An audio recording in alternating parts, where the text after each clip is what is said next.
Hilchos Sukkah, Kol Shivas Hayomim, all 7 days, Kol B'Torah Sukkah. He learns in the Sukkah, and when he wants to understand to comprehend what he's reading, Yom Chutz Sukkah, he can go out of the Sukkah so that he should be relaxed and be able to think of what he's learning. Now we go to the Peirush. If that's the only way he can comprehend, he's permitted to go out. Somebody who davens, what's a mispalal? The Sukkah or Chutz Sukkah. He can daven either in the Sukkah or outside of it, as we find in the Sukkah, according to the Magen Mishnah in 28b. The case of Mishnah and Rambam learned like a Rashi and the Rif, but there are those who say that learning the Iyun and B'Digduk on a permanent basis, that's what he's talking about. He has to have only in the Sukkah. The Rae is Machmir that even if you learn and even to understand it has to be in the Sukkah. That's if he's not bothered by that he can concentrate himself. But if he can't concentrate, then he's called Mitzvah and he can go out. Decides, like the Rambam, that would seem to be the opinion of Rashi and the majority of the commentaries. Shulchan Aruch cites only the logic of the Rambam. The Mishnah Berurah explains that it's easier to concentrate on learning in the house because the spaciousness causes a person's mind to feel more open. Everything is according to the person. If he can do so, he can learn in the Sukkah. And at times, because of the cold, he is troubled. It will sit in it for a great amount of time. He doesn't have to. And if it's difficult to bring his Svarim to the Sukkah, he can. Also, it could be that he doesn't have to learn in the Sukkah. And if he can leave them there the entire festival, then he has to bring them. That's not called a trouble. Yitur cites from the Rambam, somebody who prays and he wants to, he can pray either in the Sukkah or outside of the Sukkah. The Bach explains that if he can do it with intent, he should do so. If he can't, he should pray outside the Sukkah. And he brings from the Shiltei Giburim that tefillah needs intent, and therefore he can pray outside the Sukkah. But when he learns, when he says Shema, he should do it in the Sukkah. If it's the basic Knesset in the city, he leaves his Sukkah and he goes there, like he does the whole year. That a person leaves their home and goes to daven in a shul. Mechaber brings down the Loshen the Rambam. The Magen Avraham recites the words of the Bach and the Taz, and he adds that if he does Havdalah all year, he may do so in the house. He has to do so in the Sukkah as well. And the reason is that it's permitted to him to pray outside the Sukkah because the entire year he does not pray in the house. Questions. If there's a basic Knesset in the city, it's forbidden to him to pray in the Sukkah even in a minyan, as is brought down in the Shulchan Aruch 90:11. Everybody has a basic Knesset in the city, and you have to daven with a large group. Even for Kriya Shema, you have to go to the basic Knesset. So Bima Godma adds, even if there's no basic Knesset, or he lives in a small village, and he always davens at home, he doesn't have to daven in the Sukkah, because Tefillah has nothing to do with your dwelling place, and so would be applied to Havdalah. But he concludes that one should make the Havdalah in the Sukkah. That's the minhag, I guess, because we have to drink the wine. The Levush cites you can pray outside the Sukkah because you can't have intent in the Sukkah. Mishnah Berurah decides that in a place where he can relax and there he can have a proper intent, there he should pray. And if there's a big Knesset in the city, he should go there like he does it every day. And he should do Havdalah in the Sukkah as he does Havdalah at home.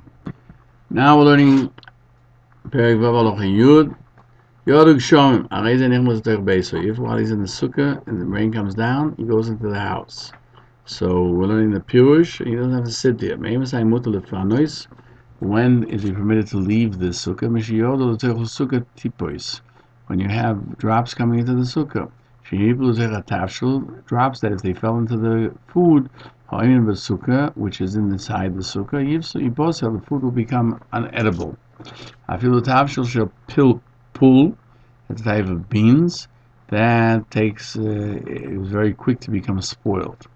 The Magid Mishnah cites the Mishnah in Sukkah 28b, that if rain came down, when can you go out? When the food becomes spoiled from the rain. And they mentioned the agrison, that is barley which spoils quickly. Rae Gann cites the Yerushalmi. It doesn't have to be something that's actually you don't have to have food in there. But when it falls in at that measure, then if there would be food, it would become spoiled. It's enough. He can go out. And it doesn't have to be specifically barley.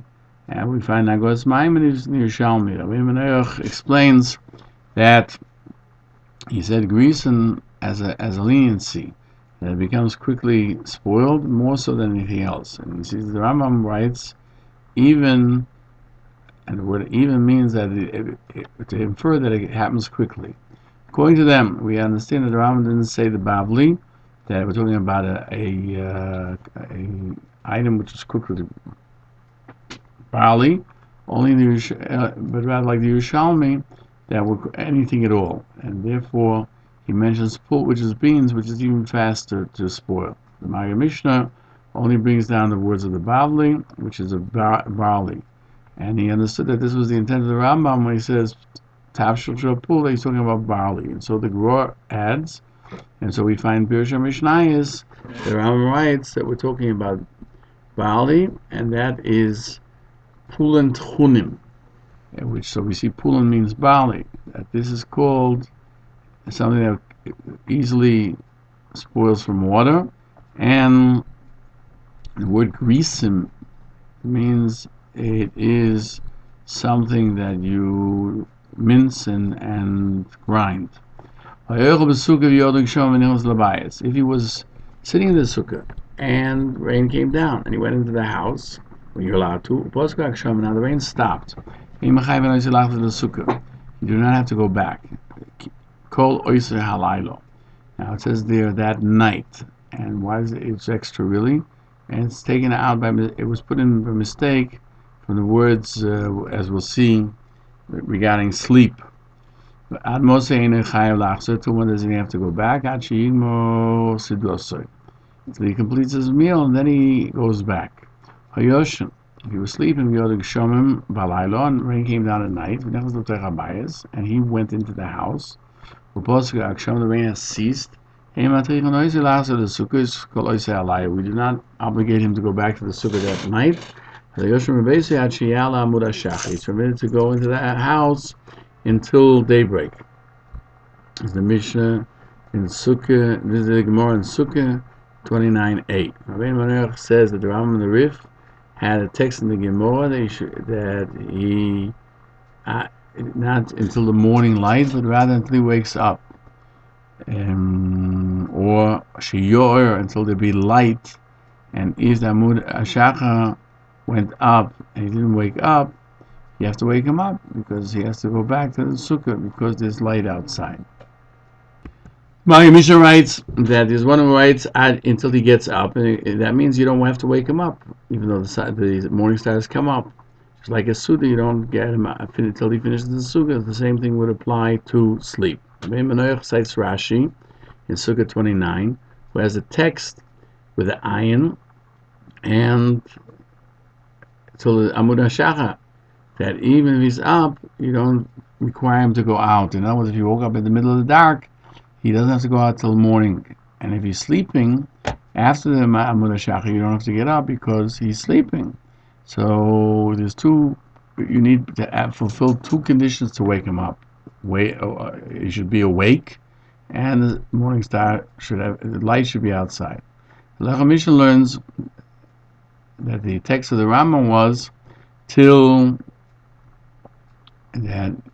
he awakens and the morning star comes up. The questions that it's enough one condition. Even if he's sleeping, you have to wake him up. Why did he say he has to be awake? And the answer is, I would say that if you don't wake him up, if he'll wake up by himself before the morning star, he'll be obligated to go to the sukkah. Therefore, he says that even if he's awake, he does not obligated to go to the sukkah until daylight.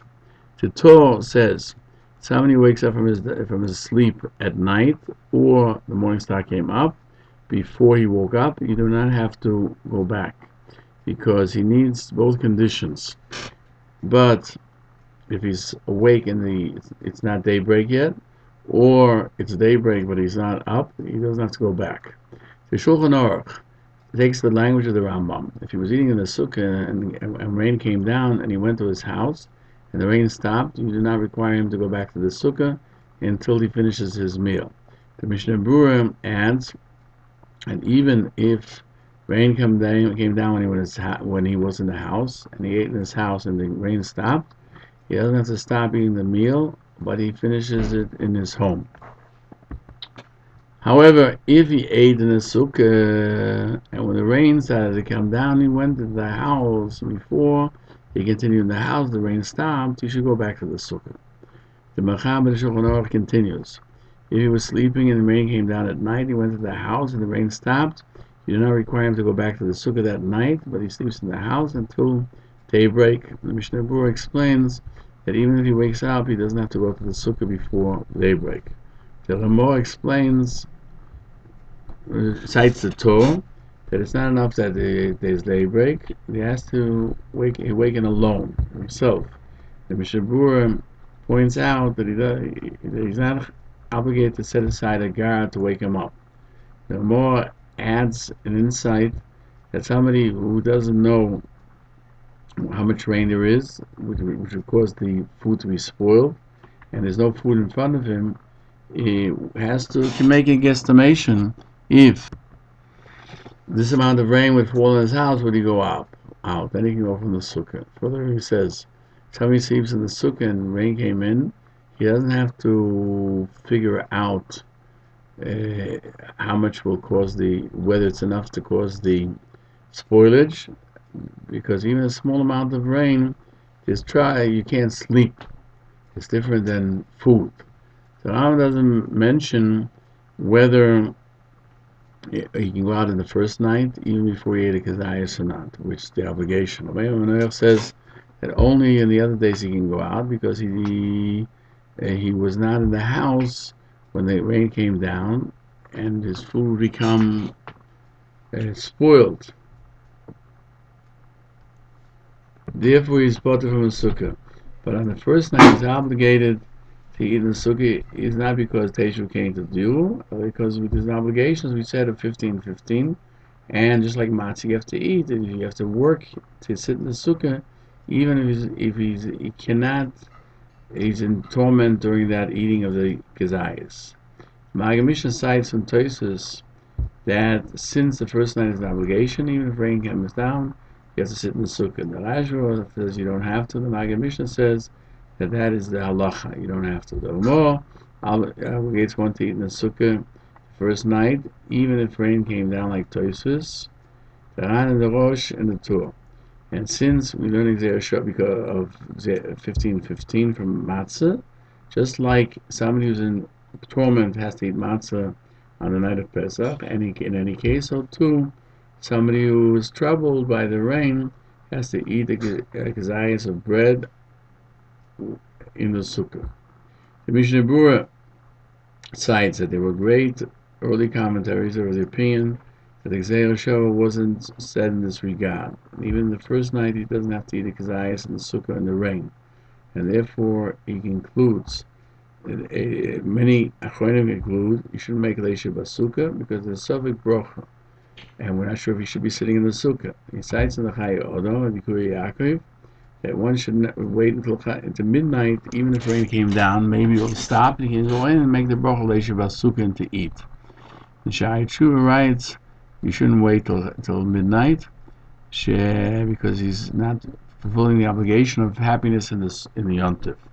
The Rambam and the Pri Megadim don't mention you should wait till it's midnight, but you should wait an hour or two. And if it doesn't stop, you should make Kiddush in the Sukkah like the Ramah. You should be able to say Shechianu even on the mitzvah of the Sukkah itself. Habeinu Manoach besides the Yerushalmi, that just like you take things out because of the rain, so you take it out because of mosquitoes. Habeinu Manoach adds also if the wind is very strong, or things fall down from the schach into the food, somebody who cannot eat in such a situation. So we find in Sukkah 29a, and it goes, Ma'aminas cites Rebbe Elazar and Mitz, having a simcha, that in every situation he can go out, where he would go out from his house, he could never go out from the Sukkah.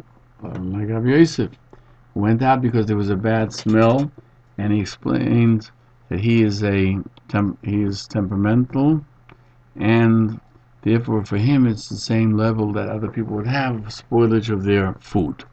The Mishnah Berurah in 639 says the halacha is that just as you go out for rain, so you do it because of heat or mosquitoes. If it will cause foods or bugs, it will cause his food not to be edible, even though he doesn't have pain. And if a strong wind comes and drops the schacha falling into his food, if he's finicky, he can go out of the sukkah.